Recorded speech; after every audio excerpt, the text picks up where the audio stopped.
நம்முடைய அருமை ஆண்டவரும் இரட்சகருமாகிய இயேசு கிறிஸ்துவின் ஈடு இணையற்ற நாமத்தினாலே உங்களுடைய அவரையும் வாழ்த்தி வரவேற்கிறேன். தொடர்ந்து இந்த நாட்களிலே ஏசாயாவின் புத்தகம் 60வது அதிகாரம் 2வது வசனத்தை நாம் வாசித்து தியானிப்போம். இதோ இருள் பூமியையும் காரிருள் ஜனங்களையும் மூடும். ஆனாலும் உன்மேல் கர்த்தர் உதிப்பார். அவருடைய மகிமை உன்மேல் காணப்படும்.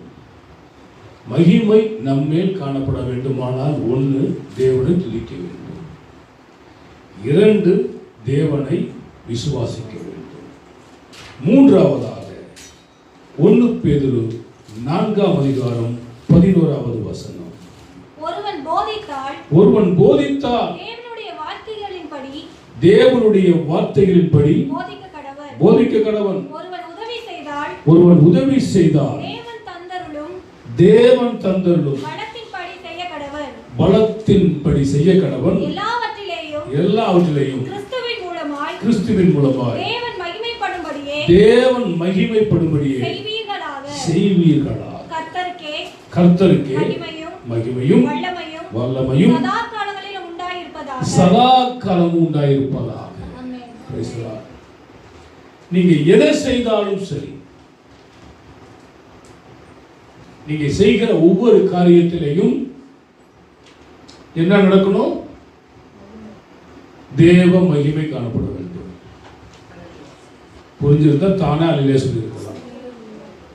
நீங்க எதை செய்தாலும் அதுல தேவநாமம் மகிமைப்பட வேண்டும். தேவன் மகிமைப்படாத எந்த காரியத்தையும் நாம் நமது வாழ்க்கையில் செய்யாமல் இருப்பது நலம். அப்ப யாரு மகிமைப்படணும்? நீங்க யோசனை பண்ணி பாருங்க. நீங்க செய்கிறதான காரியங்களிலே தேவன் மகிமைப்படுகிறார். சில சந்தர்ப்பங்கள், சில சூழ்நிலைகளிலே அடுத்தவர்களை பிரியப்படுத்துவதற்காக சில காரியங்களை நாம் செய்கிறோம். இந்த காரியம் தானே, ஆண்டவர் கோச்சிக்க மாட்டார், இதுக்கு போய் ஆண்டவர் நமக்கு தண்டனை கொடுத்துருவாரா அப்படி என்றெல்லாம் சில காரியங்களை நம்ம என்ன பண்றோம்? அட்ஜஸ்ட்மெண்ட் பண்றோம். அட்ஜஸ்ட்மெண்ட் எங்க பண்ணணும்? கணவன் மனைவிக்குள்ள பிரச்சனை வருதுன்னா அட்ஜஸ்ட்மெண்ட், பழகிற நண்பர்கள்ட்ட பிரச்சனை வருதுன்னா அட்ஜஸ்ட்மெண்ட், பைப்பு தண்ணி லீக் ஆகிட்டு இருக்குது, கொஞ்சம் அட்ஜஸ்ட்மெண்ட் பண்ணணும். என்ன ஆகிடும்? தண்ணி நின்று போகும். அப்ப எதுக்கு அட்ஜஸ்ட்மெண்ட் பண்ணணுமோ அதுக்கு தான் அட்ஜஸ்ட்மெண்ட் பண்ணணும். ஏனென்றால் வேதம் தெளிவாக சொல்கிறது, விசுவாசிக்கும் அவிசுவாசிக்கும் சம்பந்தம் கிடையாது. விக்கிரகத்துக்கும் தேவனுடைய பிள்ளைகளுக்கும் ஐக்கியம் கிடையாது. அப்படி இருக்கும் பொழுது அவர்களை அட்ஜஸ்ட் பண்ணி போகணுன்ற அவசியம் நமக்கும் கிடையாது. அப்போ இன்னைக்கு நிறைய பிரச்சனைகள் ஏன் வருகிறது என்று சொன்னால்,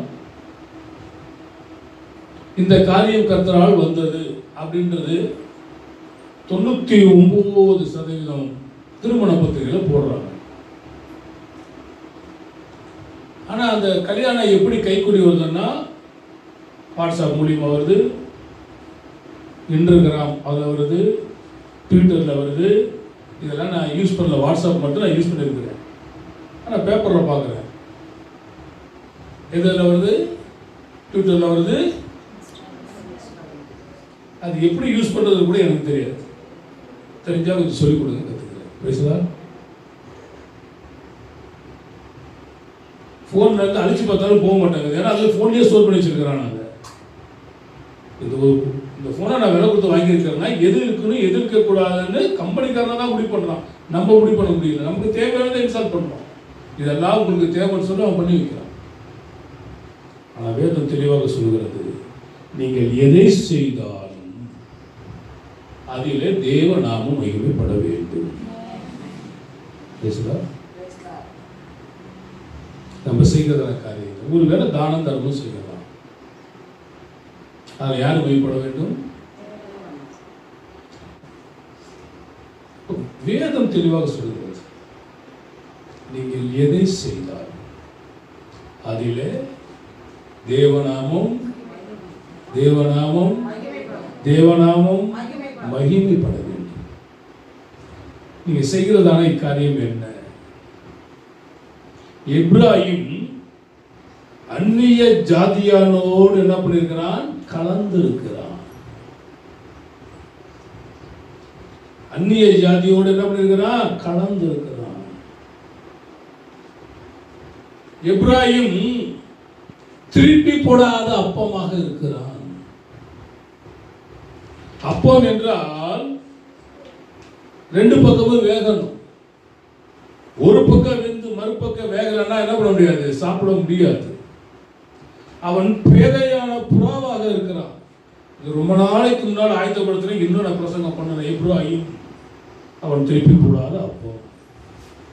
எப்ராஹிம் அந்நிய ஜாதியோடு கலந்திருக்கிறவன். எப்ராஹிம் பேதையான புறா.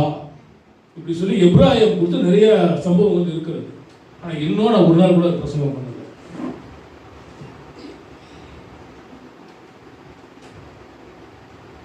நோவா கர்த்தர் சொன்னபடி எல்லாம் செய்தான். செய்தானா இல்லையா? அப்படி செஞ்சது நிமித்தமாக என்னத்தை கட்டினான்? பேழை. பேழை டேஸ் மரத்தில் கட்டினான். 10 என்ற 1 2 ஒப்பேர் மரத்தினால் கட்டினான்.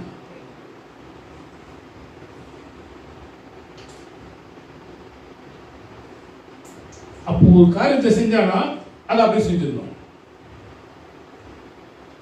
மோசே ஆண்டவர் சொன்னபடி எல்லாம் செய்தான். என்னத்தை செஞ்சான்? மோசே என்ன செஞ்சான்? அது கரெக்ட். அதுக்கடுத்து என்ன செய்தான்?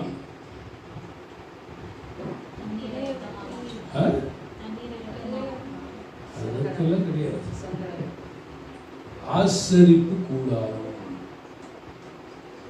ஆண்டவர் சொன்னபடியெல்லாம் செய்தான். அதற்கு தேர்ந்தவனை கொண்டு வச்சான். அது ஆண்டவர் என்ன பண்றாரு? மகிமை. அங்க என்ன இறங்குச்சு? செக்கன மகிமை இறங்குச்சு.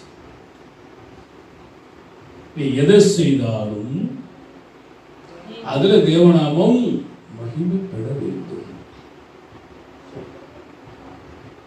ஒரு அம்மா இருந்ததான எல்லா தைலத்தையும் கொண்டு போய் ஆண்டவருடைய பாதத்தில் ஊற்றி தன்னுடைய தலை மயிரினால் துடைத்து ஓயாமல் அவருக்கு என்ன பண்ணினார்? முத்தம் செய்தார். அதை யார் மகிமைப்பட்டார்? நீங்கள் எதை செய்தாலும் மனிதர்கள் பார்த்து மெச்சிக்கொள்ளும்படி எதையும் செய்ய வேண்டிய அவசியம் இல்லை. எனக்கு ஒரு சிலர் காணிக்கை கொடுத்தா அதை வாங்குறது கூட எனக்கு விருப்பம் இருக்காது. என்கிட்ட பணமே இல்லாட்டி கூட வாங்க எனக்கு விருப்பம் இருக்காது. காணிக்கை என்பது நீ கொடுக்கிறது அடுத்தவனுக்கு தெரியக்கூடாது. உண்மை இல்லையா? வலது கை கொடுப்பது அப்படி கொடுக்கிறது, இதுல சீட்டு கட்டு போல விரிச்சு வச்சு கொடுக்கிறது.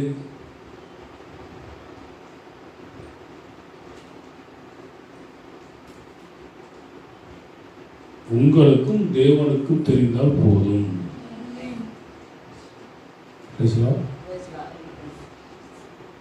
எதை செய்தாலும் தேவநாமம் மகிமைப்படணும்.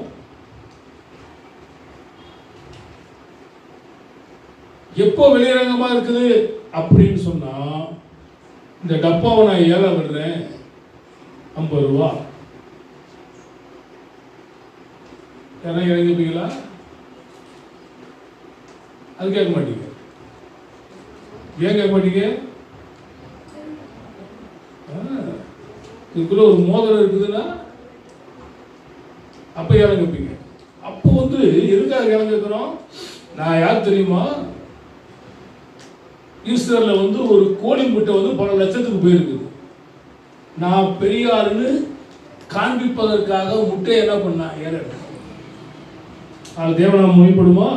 தேவ நாமம் மகிமைக்காக நாம் செய்ய வேண்டிய காரியங்களை நாம் யோசிக்கணும்.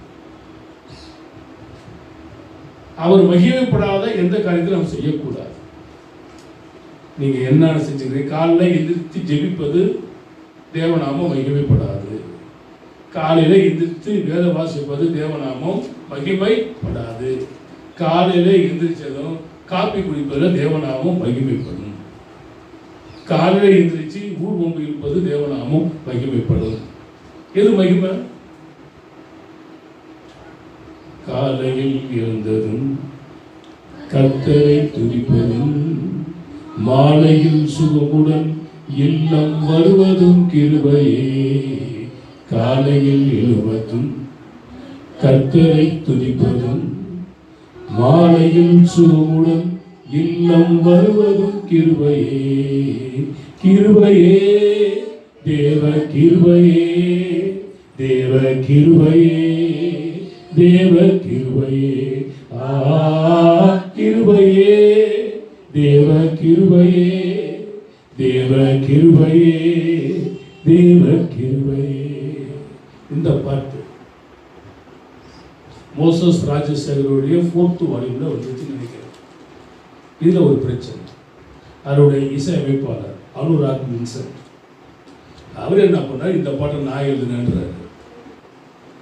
மோசஸ் ராஜசேகர் என்ன பண்ணாரு? என்னுடைய பாட்டுன்றார். இதுக்கு 2 பேருக்கு சண்டை அவங்க 2 பேர் பிரிச்சுட்டாங்க.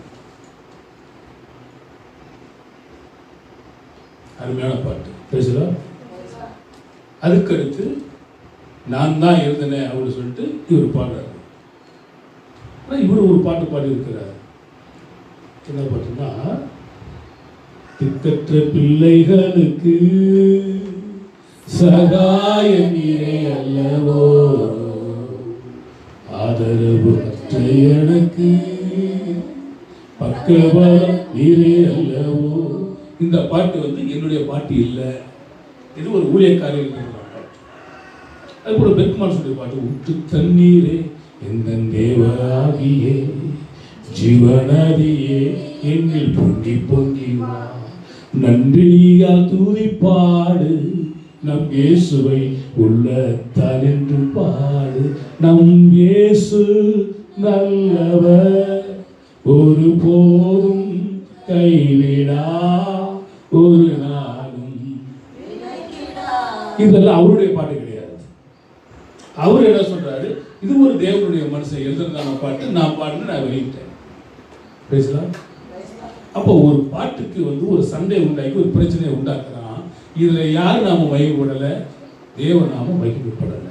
பெர்க்மான்ஸ் கிட்ட கேட்டாங்க, அடுத்தவங்க பாட்டை பாடி நீங்க சம்பாதிக்கிறீங்களே, கர்த்தர் தான் கொடுத்தாரு முடியாதுன்ட்டார்.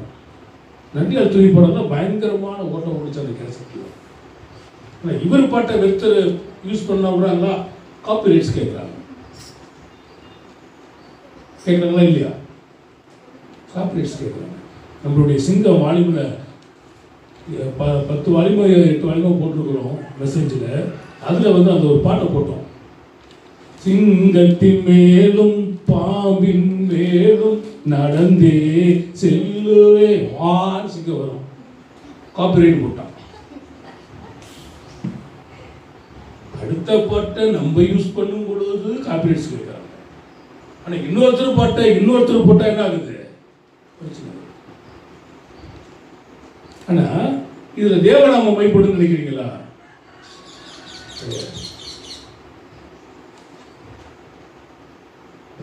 உங்களுக்கு கர்த்தர் ஒரு பாட்டு கொடுத்தாருன்னா அது கர்த்தர் கொடுத்தது. அவங்க அது யார் எல்லாம் பயன்படுத்திக்கன்னு சொல்லுவதில் தான் தேவநாமம் மைப்படும்.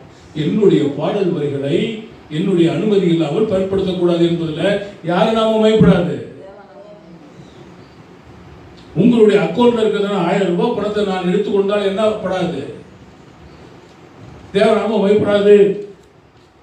ஆனா பேங்க்கார எடுத்துக்கிட்டா யாரும் கேட்க முடியாது. அவன் எடுத்தா என்ன சொல்றான்?